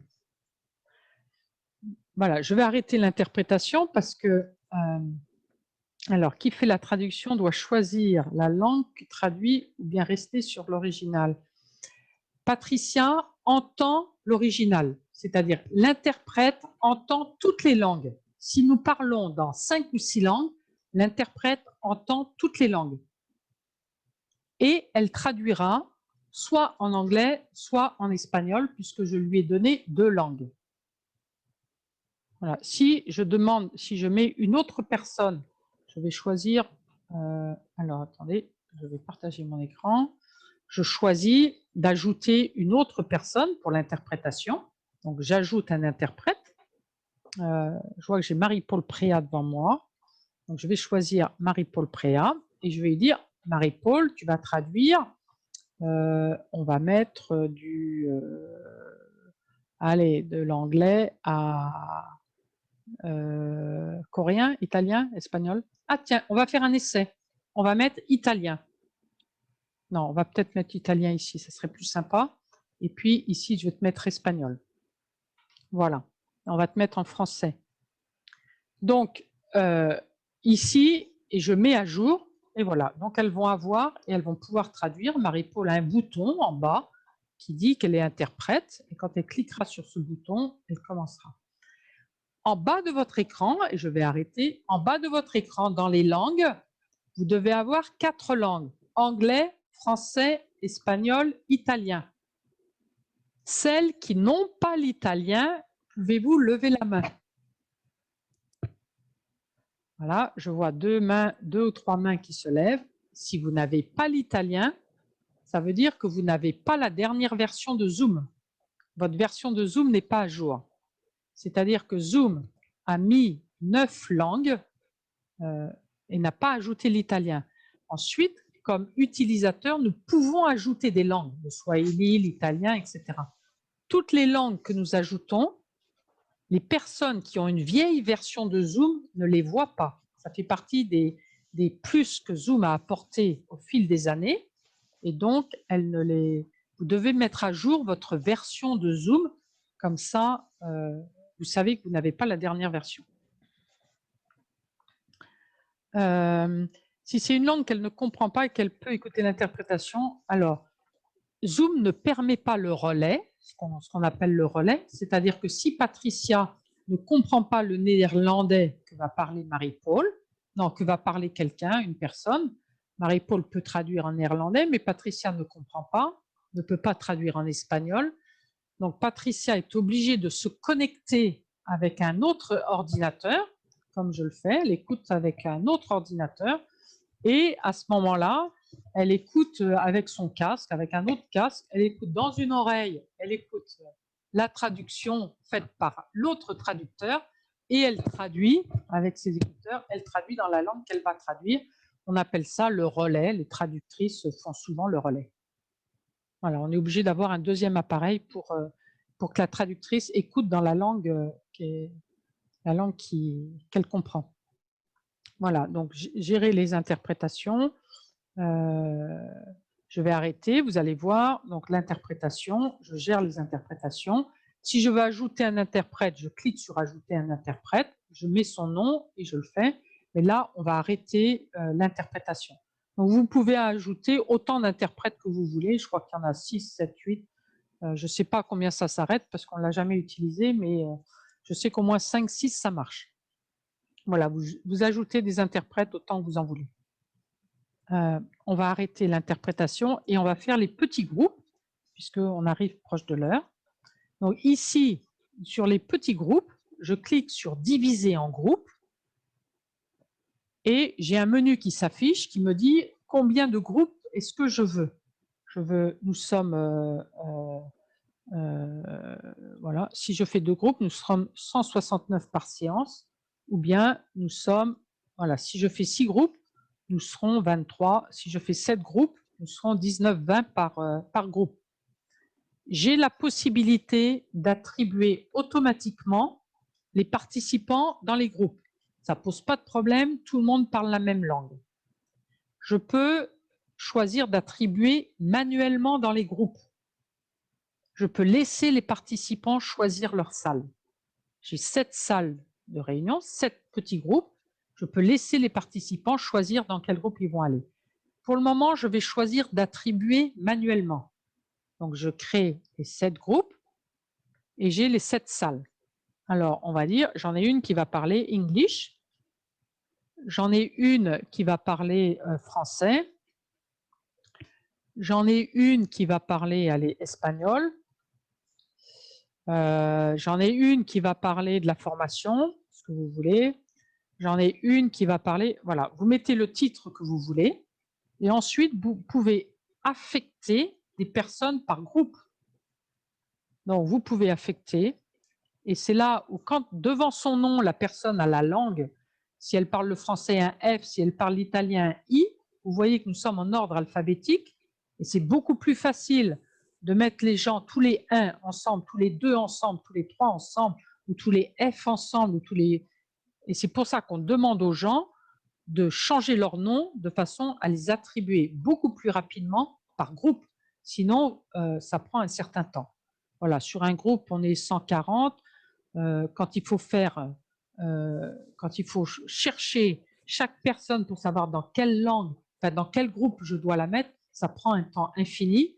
Quand la personne a mis devant son nom un numéro, en 3-4 minutes, on arrive à faire un groupe de 140 personnes. Je me suis trompée, donc je veux mettre, je veux changer, voilà, je veux déplacer Alice. Je me suis trompée, elle ne parle pas anglais, donc je vais la mettre dans le groupe espagnol, parce qu'elle ne parle pas anglais.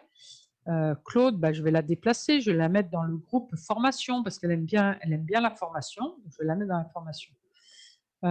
Mais finalement, là, je m'aperçois que je peux échanger. Diana, je vais la mettre derrière, j'arriverai jamais, à la mettre dans Anne. Voilà, je vais l'échanger avec Anne. Donc, elle est venue là et j'ai mis Anne à la place dans le français. Je peux soit échanger deux personnes, quand je me suis aperçue, soit je peux les déplacer. Voilà. Je choisis comme option d'avoir un groupe qui va durer 4 minutes, que les personnes vont se déplacer automatiquement. Je ne leur laisse pas le choix. Si vous ne cochez pas cette case, les personnes vont avoir un message « Voulez-vous aller dans la salle de réunion, dans la salle de discussion ?» La personne, les 3/4 du temps, ne sait pas quoi répondre et n'y va pas. Donc, je ne vous laisse pas le choix, je vous envoie automatiquement dans la salle de discussion, dans le petit groupe. Et je dis, vous allez recevoir un compte à rebours avant la fermeture. On va mettre un compte à rebours de 10 secondes. Voilà. Je veux aussi recevoir une notification, moi, comme animateur, quand les gens vont aller dans cette salle. Je vous envoie, alors, voilà, je vais recréer les groupes automatiquement. Quand vous serez dans votre groupe, vous aurez une option pour revenir toute seule dans la salle de réunion. C'est-à-dire que vous devez apprendre aussi, et vous devez savoir, ici, dans les options, j'ai dit que j'ai autorisé les participants à revenir à la session principale à tout moment. Donc, je vous donne l'autorisation, quand vous avez fini votre travail de petit groupe, de revenir dans la salle de grand groupe, en grand groupe. Donc, vous pouvez, quand vous avez fini, et là, vous faites l'exercice, quand vous serez dans le petit groupe, vous allez en voir en bas de votre écran. Ici, vous avez un bouton rouge qui dit « Fin ». Vous allez trouver un bouton bleu qui dit « Quitter la salle de réunion ». Et non pas « Quitter », le bouton rouge dit « Quitter la réunion ». Il y a une différence entre « Quitter la réunion » et le bleu qui dit « Quitter la salle de réunion ». Donc, je vous envoie dans les petits groupes. Et vous pouvez à tout moment revenir dans la salle principale. Et je vous réexpliquerai comment repartir dans les grands groupes. OK? Je vous envoie.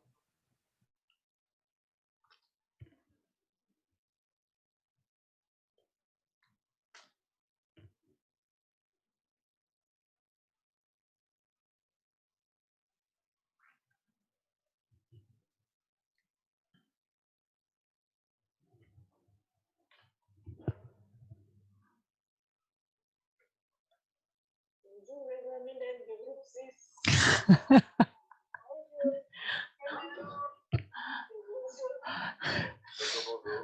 Alors, l'exercice, il est de quitter la salle et de revenir.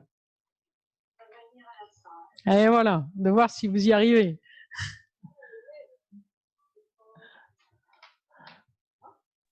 Et Florence, un immense merci. C'est absolument génial. Mais d'une clarté, waouh, on sent qu'il y a de l'expérience en plus, du goût et de l'expérience. Oui, il y a de l'expérience derrière. On va voir. Alors, vous avez sur l'écran, vous pouvez voir sur l'écran des petits points verts. Les petits points verts, ce sont les sœurs les frères, qui sont toujours en réunion. Les petits points blancs, ce sont celles qui ne sont plus dans les groupes. Donc, vous avez ici, vous voyez très bien, les verts. Il y a encore des gens qui sont toujours dans leur réunion, qui n'ont pas trouvé le bouton bleu pour revenir.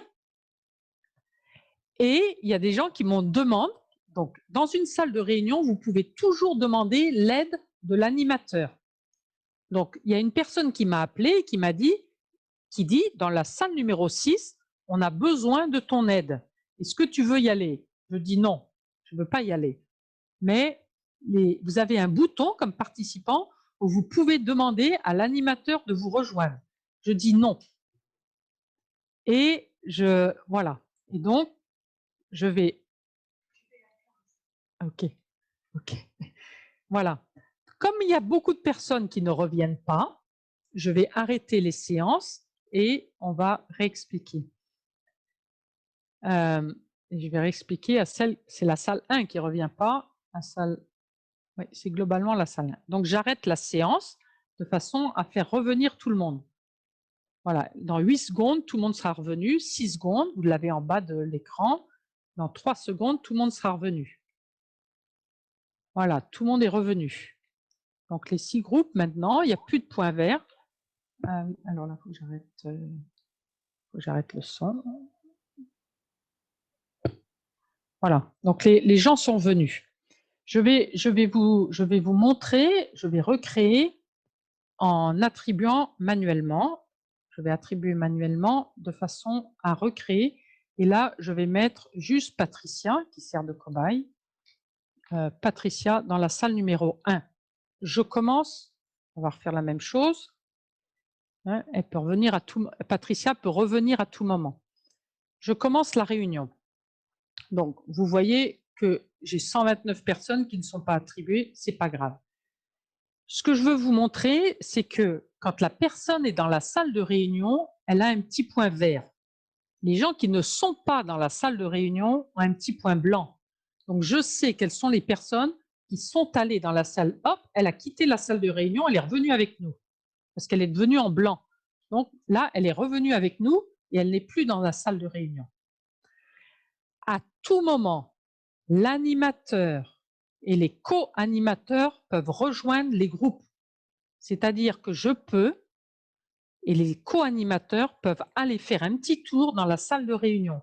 Si je clique sur « Rejoindre », je vais aller visiter la salle numéro 2. Ensuite, bien sûr, je peux revenir, comme vous l'avez fait, je peux revenir dans la salle principale. Donc, je peux choisir, comme animateur, d'aller voir si le groupe 2 a des problèmes, puis si le groupe 3 a des problèmes, puis si le groupe 4 a fini son travail de groupe, si le groupe 5 a besoin de 5 minutes de plus. Et je peux, moi, comme animateur, aller et visiter les groupes. Vous, quand vous avez fini votre travail de groupe, quand je vous envoie, on ne l'a pas fait tout à l'heure, mais vous aviez en bas de votre écran un bouton qui disait diviser en groupe. Vous cliquez dessus et vous pouvez repartir dans votre groupe. C'est-à-dire que quand vous partez dans votre groupe et que vous revenez dans la salle principale, vous pouvez à tout moment repartir encore dans votre groupe. Les groupes ne sont pas figés puisque j'avais dit, je vais arrêter cette séance, et dans les paramètres que j'avais choisi d'autoriser les participants à revenir à la session principale à tout moment. Vous pouvez aussi ne pas leur donner cette autorisation. Vous pouvez dire non. Mais si vous le faites, ils peuvent revenir, vous poser une question et repartir dans leur groupe. Voilà, les gens peuvent revenir, vous poser une question, repartir, ou bien ils peuvent vous appeler, comme certains groupes l'ont fait. Il y a un bouton « Help ». Quand vous cliquez sur « Aide », ça va être en français « Aide », à ce moment-là, l'animateur part dans la salle de réunion.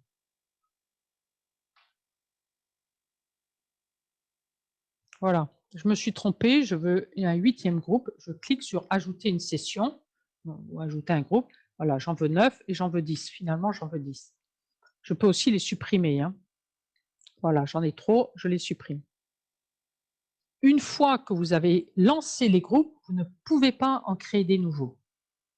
Une fois que vous avez lancé les groupes, par exemple Patricia, je peux la déplacer. Elle était dans le groupe 1, les réunions ont eu lieu, je peux la déplacer. Par contre, une fois que les groupes ont commencé, je ne peux plus créer des nouveaux groupes. Je peux seulement déplacer des gens.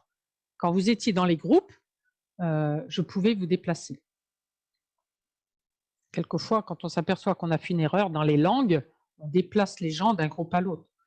La personne m'a dit qu'elle parlait espagnol, mais en fait, elle ne parle pas espagnol, il faut qu'elle aille dans l'anglais. Donc, je la déplace comme animateur. Mais la personne peut revenir dans la salle principale, me dire « je ne comprends rien à ce groupe en anglais, je parle que espagnol ». C'est pour ça que c'est important de donner cette flexibilité pour que les gens puissent revenir et que vous puissiez les réaffecter ailleurs, plutôt que de rester dans leur groupe où ils n'y comprennent rien du tout. Il n'y a pas de traduction simultanée dans les groupes. Donc, vous devez faire... vous ne pouvez avoir qu'un seul groupe qui a la traduction simultanée qui reste dans la salle principale. Il n'y a pas de traduction simultanée dans les petits groupes. Voilà. Voilà pour les petits groupes. Le dernier petit point qui est plus amusant qu'autre chose, mais c'est les votations. On peut voter. Et alors, je vais faire un test. Je vais donc, je vais partager l'écran. Voilà. Donc là, vous voyez mon écran. En bas de mon écran, j'ai un bouton qui s'appelle sondage ou vote, en suivant les langues, là, en bas, entre participants et discussion. Donc, j'ai préparé un test. J'en ai préparé 2. Et je vais vous envoyer le deuxième, celui que j'ai préparé. Je vous l'envoie et vous allez le recevoir sur votre écran. Donc, je l'envoie. Comme ça, vous voyez ce que je fais. Et maintenant, vous l'avez sur votre écran. Donc, vous pouvez répondre. Et je vais partager mon écran. Pardon, je vais partager mon écran. Voilà, comme ça, vous le voyez. Vous voyez ce que j'ai sur... je vais le mettre là. Vous voyez ce que j'ai sur mon écran. Il y a 20 personnes qui ont voté, 23, 24, 26, 28, 30.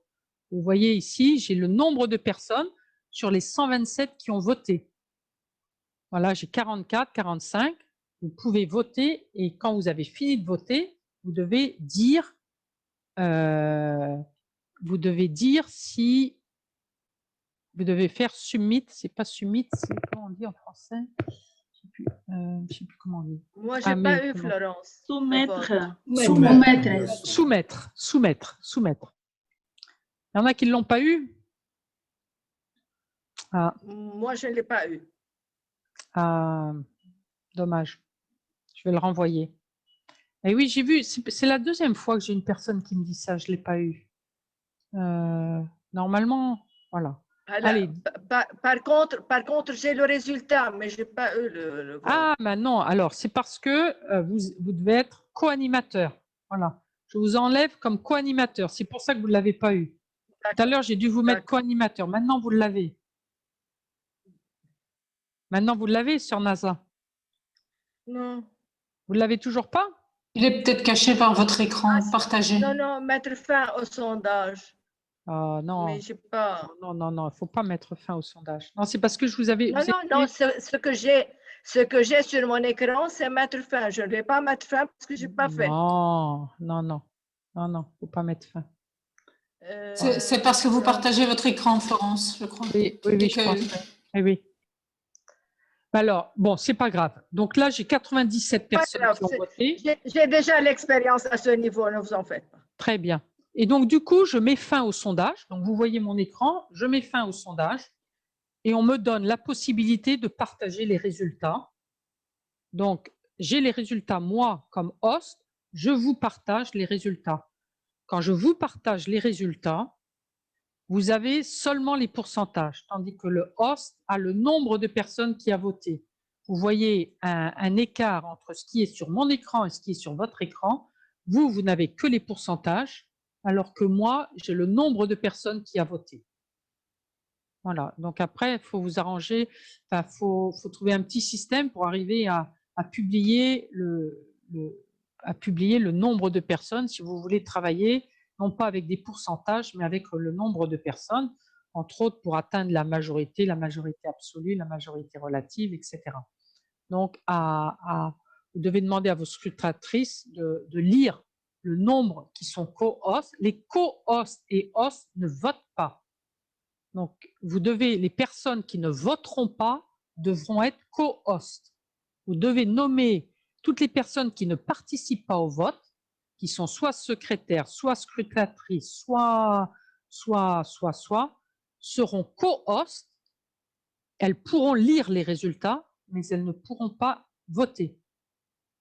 Mais Oui. Florence, c'est quelle langue ce qui est écrit café quand Ah oui, c'est parce que je l'ai mis ce matin, on pardon. comprend pas. C'est en italien. J'ai oublié de le traduire en français.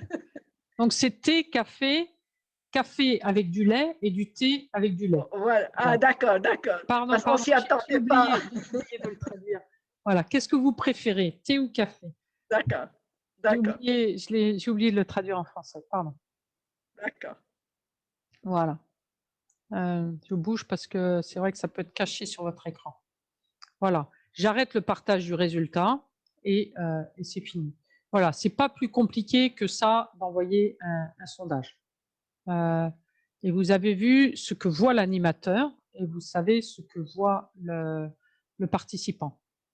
Voilà, je vais arrêter de partager. Vous pouvez choisir que le sondage est anonyme ou n'est pas anonyme. C'est-à-dire qu'il y a une option au moment où on définit le sondage, il y a une option qui dit est-ce que vous voulez que le sondage soit anonyme ou non? S'il est anonyme, j'ai aucun moyen de savoir qui a voté. S'il n'est pas anonyme, à ce moment-là, oui. Dans les résultats.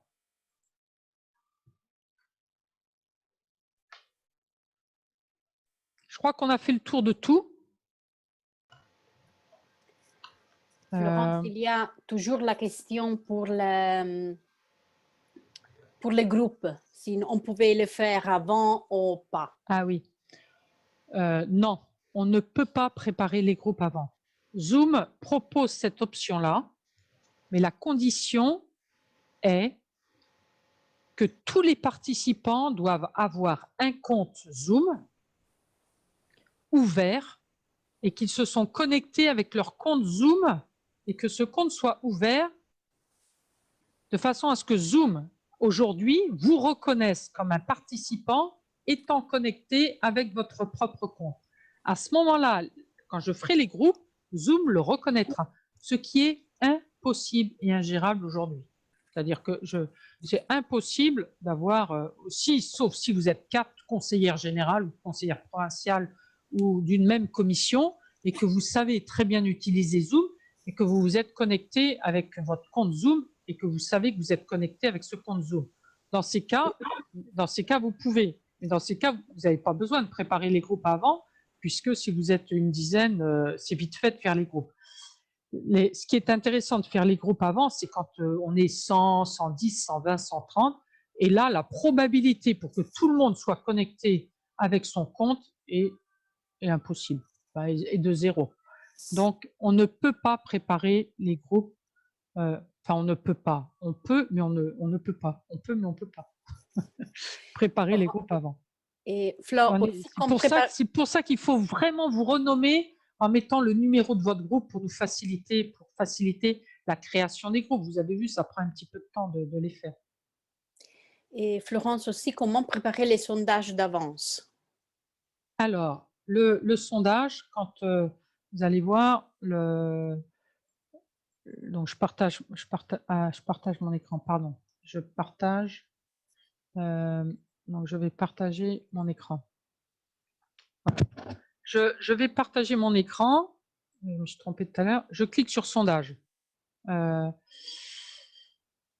non, je ne peux pas le faire parce que je l'avais relancé. Alors, je vais le vote est terminé. C'est parce qu'il est terminé. Quand il est terminé, je ne peux plus le changer. Donc, je vais créer un sondage. Voilà.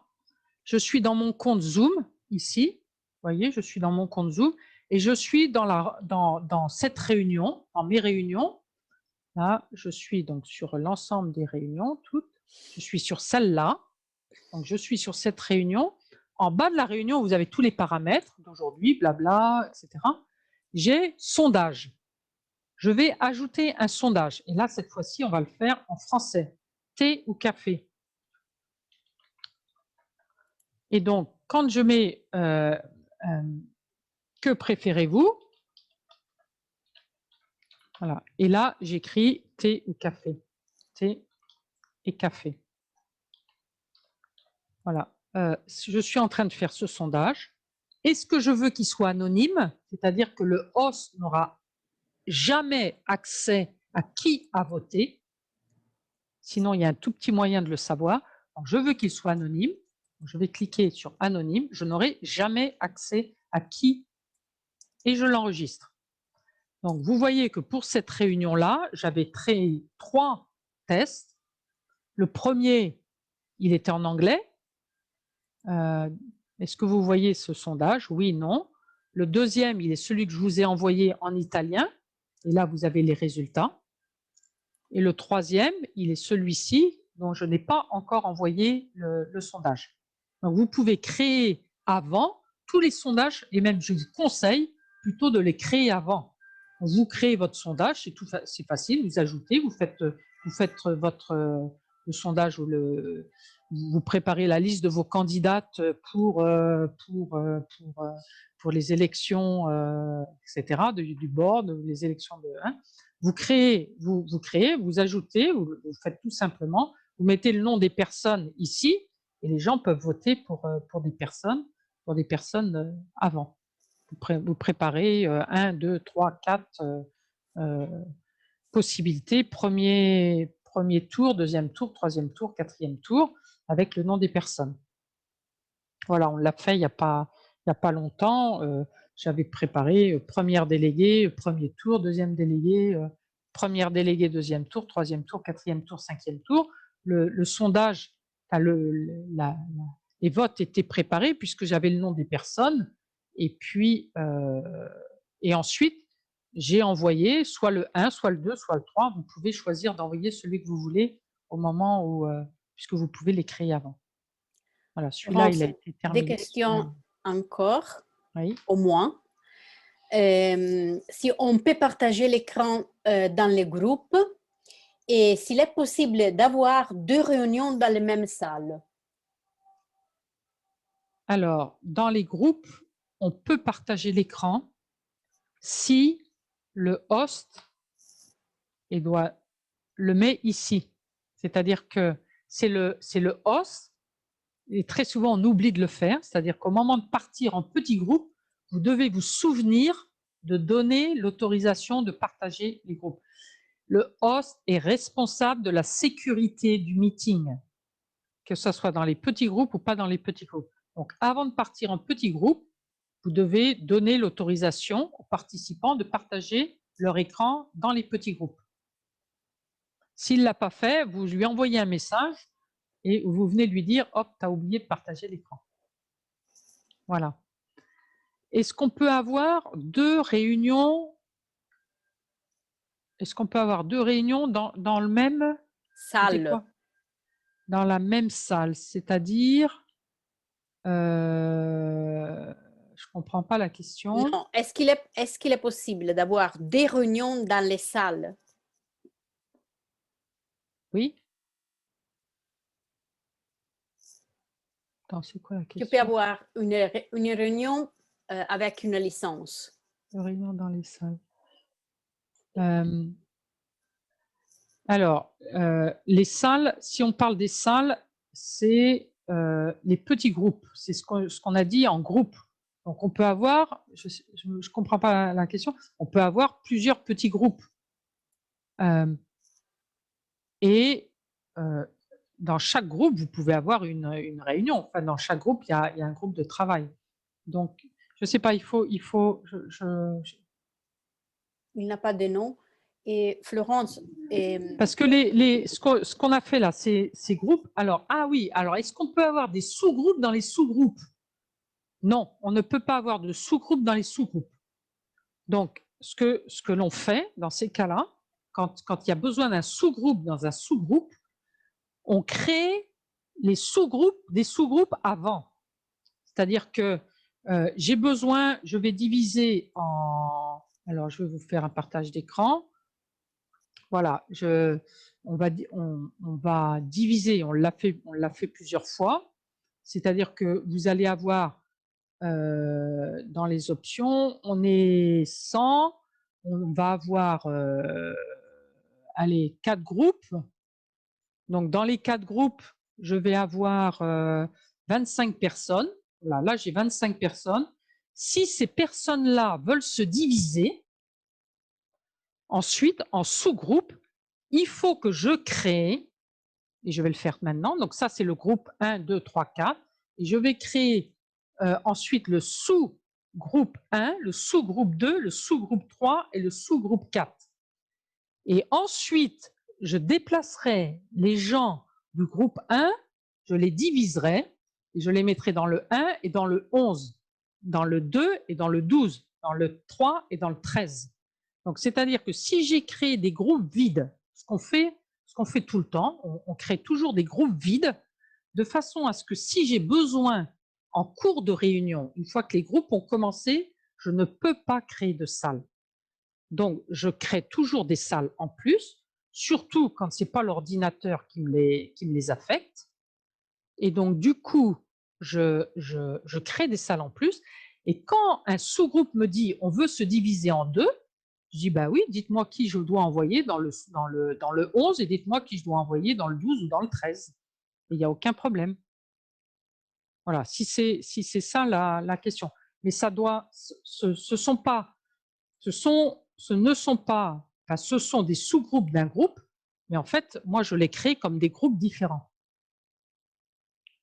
Voilà, je ne sais pas si c'est clair pour tout le monde, mais